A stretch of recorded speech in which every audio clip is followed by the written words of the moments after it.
बड' लेटेस्ट आपडेटआव बयखौबो बरायबाय। दिनैनि रादाबखौ फरायदों आं प्रमद खाख्लारि। गिबि निउज आपडेटआव दङ कक्राझार पुलिसनि जेआव सानै सिखाव।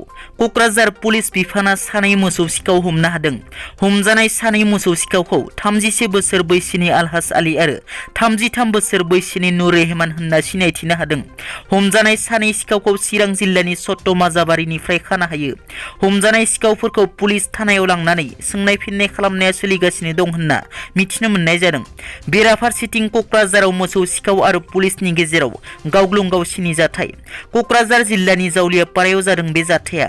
पुलिसनि गुलियाव खायरुल इस्लाम मुंनि सिखावआ गोब्राब जोखोम जायो। बिथांखौ दायो बरपेटानि फाखरुद्दिन आली आहमेद देहा फाहामसालियाव फाहामथाय होगासिनो। मोसौ सिखाव खायरुल इस्लामआ पुलिसनि अपारेशन खालामनाय समाव खारखोमानो नाजायो, जायनि थाखाय पुलिसआ गुलि गावनो गोनां जायो।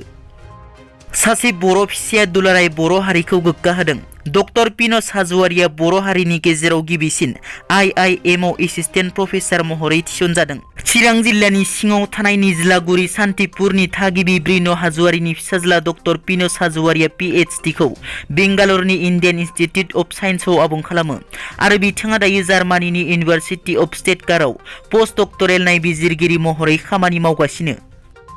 बिटिआरनि लेङाइ गाहाय मावफुं सोद्रोमा गबिन्द बसुमतारीजों लोगोसे मावफुं सोद्रोमा दावबायसा बर' डक्टर निलुत सरगियारि, रनजित बसुमतारी, अरुप कुमार दे आरो गुबुन गुबुन बिफाननि मावफुं सोद्रोमाफोरा इउनियन टेरिटरि पन्डिचेरीआव दावबायहैदों।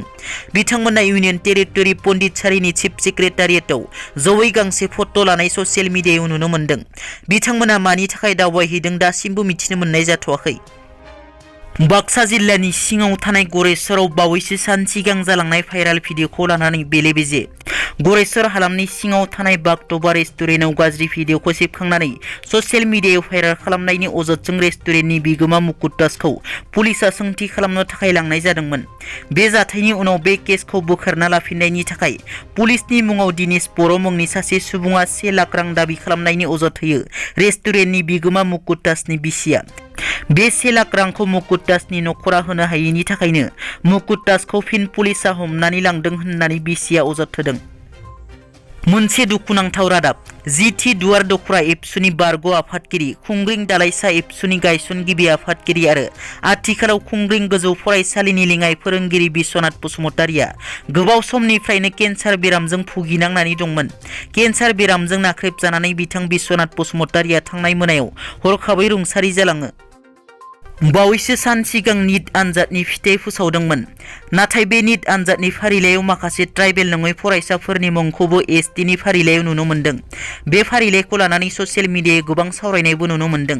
बे फारिलाइखौ लानानै अल आसाम ट्राइबेल स्टुडेन्टस इउनियननि गेदेर आगान। एसटिनि नंखाय फोरमानलाइ लानानै निट उथ्रिसार जानाय फरायसाफोरनि सायाव अल आसाम ट्राइबेल स्टुडेन्टस इउनियनआ गसर होनायनि उनाव अल आसाम ट्राइबेल स्टुडेन्टस इउनियननि खौरांगिरि मेल। बे खौरांगिरि मेलनि गेजेरजों दुलाराय ट्राइबेल फरायसा आफादनि गाहाय नेहाथारि दिबक कुमार पेगुआ बुङो दि ट्राइबेल पस्टआव ट्राइबेल नङै फरायसाफोरनो मुं थिसननायनि जायगा होनाय लोगो लोगोनो जोंनि ट्राइबेल फरायसाफोरनि इयुनजों मोनसे गेलेनाय जादों।